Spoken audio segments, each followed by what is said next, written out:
नमस्कार, मैं हूं रविकांत। स्वागत है आप सबका। पिछले एपिसोड में हमने चर्चा किया था कि जो भगवा आतंकवाद की का ये जो साबित करने की कोशिश की गई, ऐसा क्यों था, क्यों भगवा आतंकवाद का ये कहानी है, ये स्टोरी गढ़ी गई। तो हमने उस पर काफ़ी लंबा बताया था। उसके आगे की कड़ी आज हम उस पर चर्चा करते हैं। हमने बताया था कि 89 में किस तरह से भारतीय राजनीति की दिशा बदल गई और किस तरह से अनेक पार्टियों का उदय हुआ और कांग्रेस के लिए अनेक तरह से चुनौतियां मिलने लगी। तो उसी में भाजपा एक नई शक्ति के रूप में उभरती हुई लोकसभा में अपने आप को स्थापित करती रही और 86 सीटें जीत कर आई थी उस समय 89 में, और एक बड़ी पार्टी के रूप में, क्योंकि 84 में उसे 2 सीटें मिली थी और 5 साल में इतना बड़ा जंप, ये अप्रतिम था।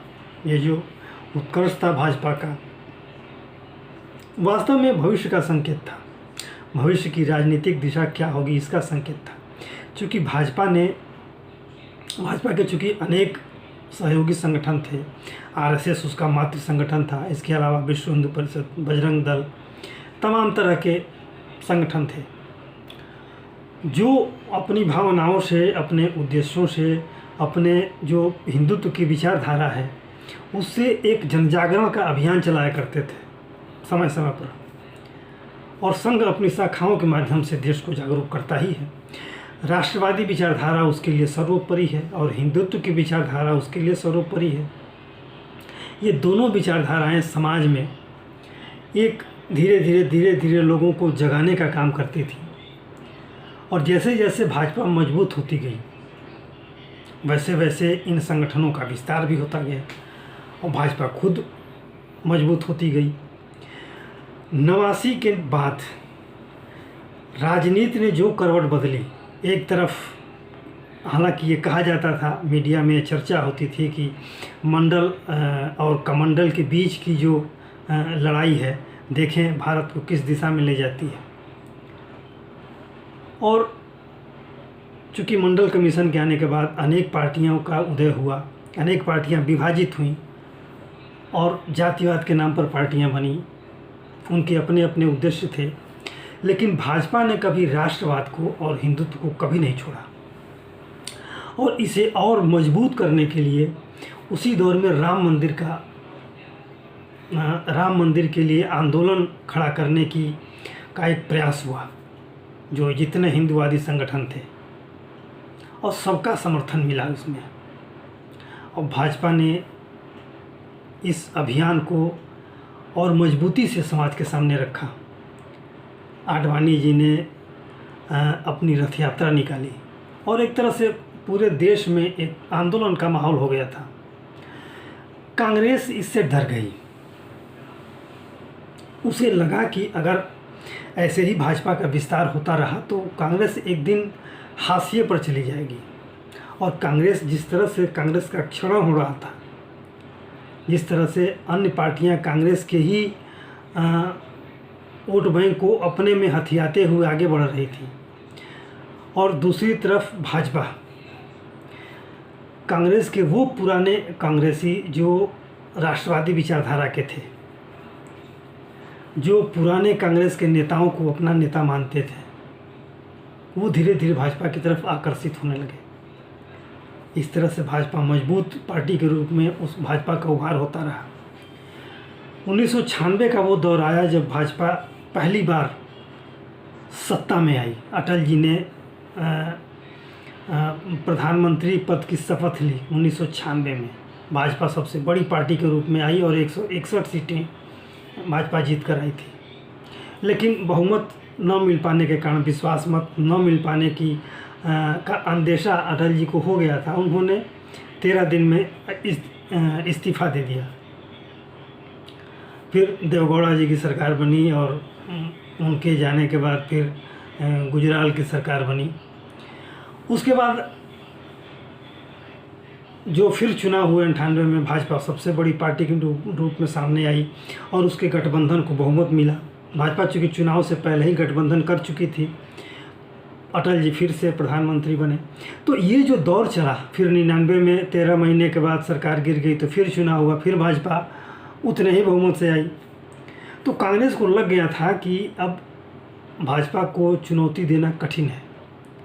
तो इस हिंदुत्व की विचारधारा को, संघ के जो राष्ट्रवादी विचारधारा थी, जो हिंदुत्व की विचारधारा थी, जो विश्व हिंदू परिषद ने जो विचारधारा शुरू की, जो जनजागरण का अभियान शुरू किया, चाहे बजरंग दल हो, विश्व हिंदू परिषद हो, आरएसएस के जितने भी संगठन थे, सबने जिस तरह से जनजागरण का अभियान शुरू किया और उससे भाजपा का और विस्तार हुआ। भाजपा दिनों दिन मजबूत होती जा रही थी और कांग्रेस के लिए चिंता की लकीरें थी। इसका उदाहरण मिला जब भाजपा की पुरानी पीढ़ी जो थी, अटल जी, आडवाणी जी के समय की जो पीढ़ी थी, वो धीरे धीरे अपने ढलान पर थी और नई पीढ़ियां जो हैं वो आगे आ रही थी।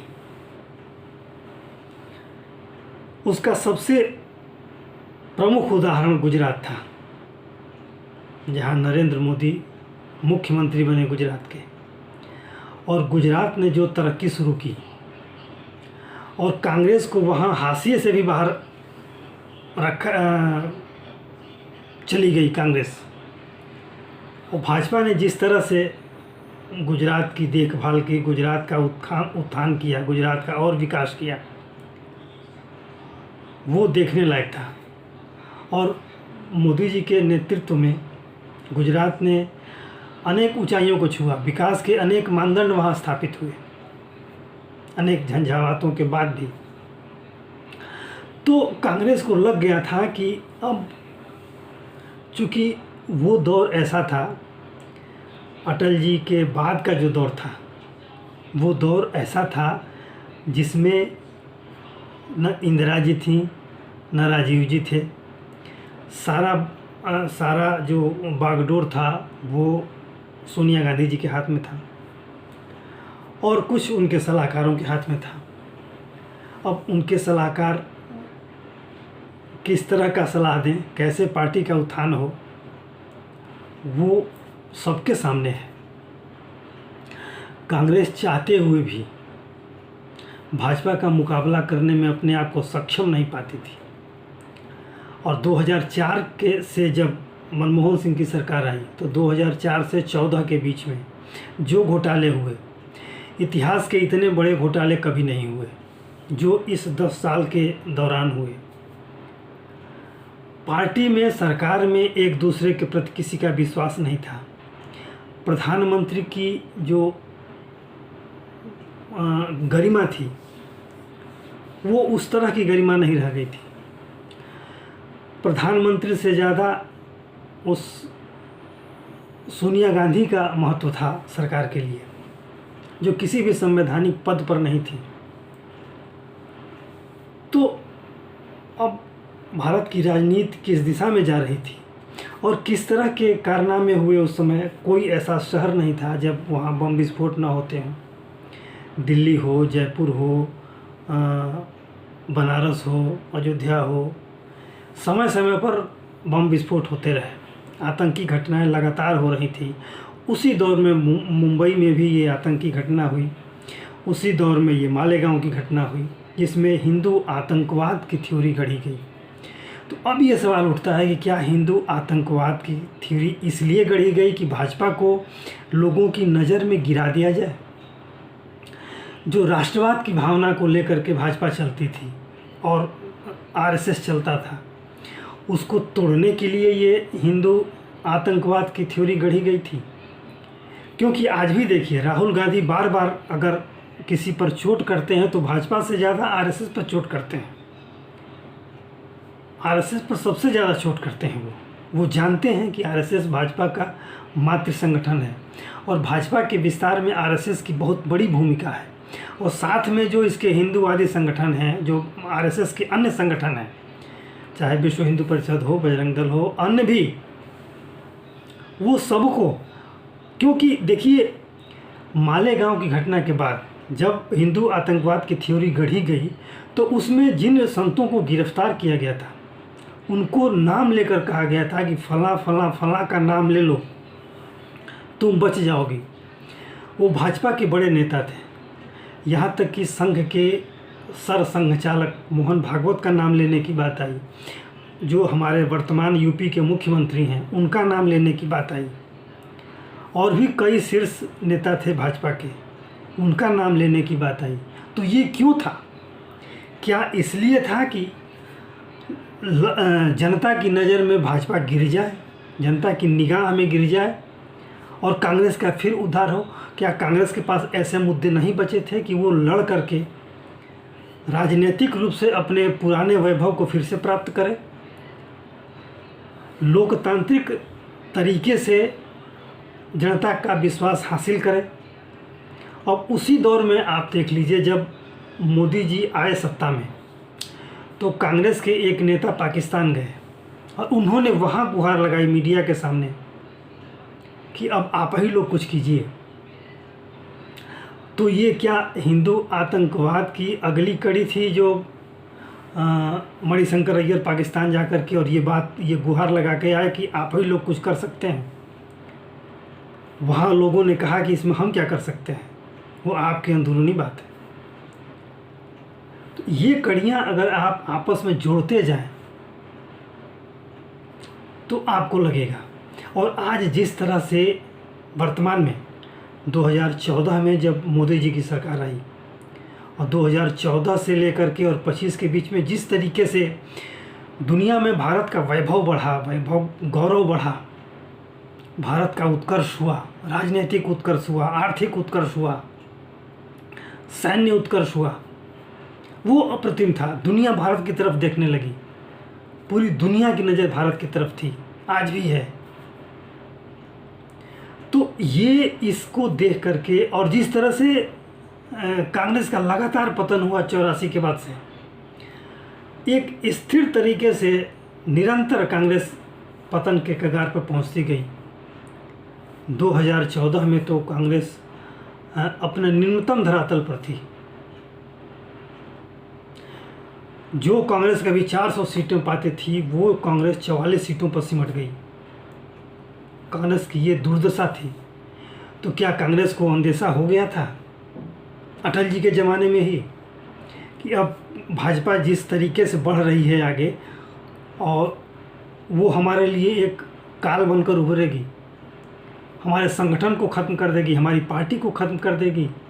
और ऐसा देखा गया, ऐसा हुआ। निरंतर कांग्रेस का ग्राफ गिरता गया और भाजपा का ग्राफ उड़ता गया। तो क्या भाजपा को देश के लोगों की निगाहों में गिराने के लिए ये हिंदू आतंकवाद की थ्योरी गढ़ी गई और भाजपा के मातृ संगठन को बदनाम करने के लिए, आरएसएस को बदनाम करने के लिए ये हिंदू आतंकवाद की थ्योरी गढ़ी गई? और मालेगांव का विस्फोट, बम विस्फोट, क्या ये प्री प्लान्ड था कि इस विस्फोट के बाद से हिंदू आतंकवाद की थ्योरी गढ़ी जाएगी और उसमें भाजपा को बदनाम किया जाएगा, आरएसएस को बदनाम किया जाएगा, उनके नेताओं को गिरफ्तार किया जाएगा, पार्टी खत्म हो जाएगी, फिर कांग्रेस का उभार होगा? क्या ये सोच करके हिंदू आतंकवाद की थ्योरी गढ़ी गई थी? ये इन कड़ियों को आप जोड़िए और उससे निष्कर्ष निकालिए। आज भी राहुल गांधी संघ पर जितने आक्रामक हैं उतने किसी भी पार्टी पर आक्रामक नहीं हैं। उनका सबसे बड़ा आक्रमण संघ पर है, सबसे बड़ा आक्रमण हिंदुत्व पर है। वो आज भी हिंदुत्व का विरोध करते हैं। देश के लोगों को हर व्यक्ति भारतीय है, लेकिन उनको हिंदू कहने में शर्म महसूस होती है। तो ये मालेगांव की घटना आपको कुछ आईना दिखाने के में सक्षम है? वर्तमान की राजनीति, वर्तमान के कांग्रेस के राजनेताओं की जो सोच है, क्या मालेगांव की घटना के बाद उस सोच में कोई अंतर दिखता है? आज भी उसी सोच के साथ कांग्रेस जी रही है। आज भी इतनी घटनाएं हो गई, इतने परिवर्तन हुए। कांग्रेस अब राज्यों के स्तर पर भी सत्ता से बाहर हो जा रही है। केवल हिमाचल प्रदेश, तेलंगाना और कर्नाटका, यही 3 प्रांत बचे हैं जहां कांग्रेस की सरकार है, और झारखंड में मिलीजुली सरकार है, झारखंड मुक्ति मोर्चा के साथ। और बाकी कांग्रेस पूरे देश में कहीं नहीं है। कुछ प्रांतों में हाशिए पर है और देश में तो हाशिए पर है ही। सिर्फ आप 100 सीटें, 99 सीटें पाने को आप मत समझिए कि कांग्रेस बहुत लंबे स्कोर पर है। अगला चुनाव आएगा तो इसके परिणाम और भी बुरे होंगे, दिखेंगे। लेकिन आपको संदेश क्या मिल रहा है? आज भी कांग्रेस पूरे देश के लोगों को ये संदेश दे रही है। हिंदुत्व को गालियां दी जा रही हैं, राष्ट्रवाद को ओछा दिखाया जा रहा है, देश के लोगों की भावनाओं को कुचला जा रहा है, त्योहारों पर दंगे कराने की कोशिश हो रही है। हर भारतीय हिंदुत्व की विचारधारा से ओतप्रोत है। हिंदू यहाँ बहुसंख्यक हैं। त्योहारों पर उनके साथ, जहाँ विपक्ष के लोगों की सरकारें हैं, उनके साथ बुरे बर्ताव होते हैं और हमेशा राष्ट्रवाद को नीचा दिखाने की कोशिश हो रही है। सदन चल रहा है, सदन के दौरान इस समय लगातार हंगामा चल रहा है। मुद्दा क्या है? बिहार में मतदाता सूचियाँ, 65 लाख अवैध मतदाता निकाले गए हैं।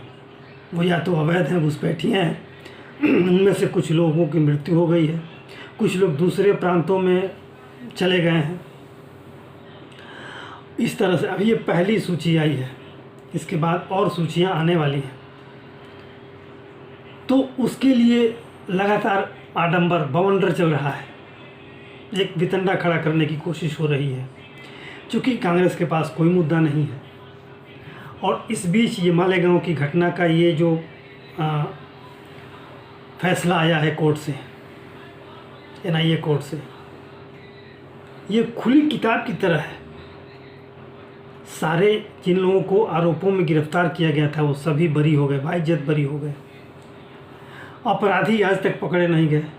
हो सकता है इसलिए नहीं पकड़े गए हों कि जिन लोगों ने विस्फोट कराया था, ये थ्योरी गढ़ने के लिए, ये आभासी बम विस्फोट था, बस ये थ्योरी गढ़ने के लिए ये विस्फोट बनाया गया था। समझौता एक्सप्रेस में विस्फोट कराया गया था, मुंबई में लोकल ट्रेनों में विस्फोट कराया गया था।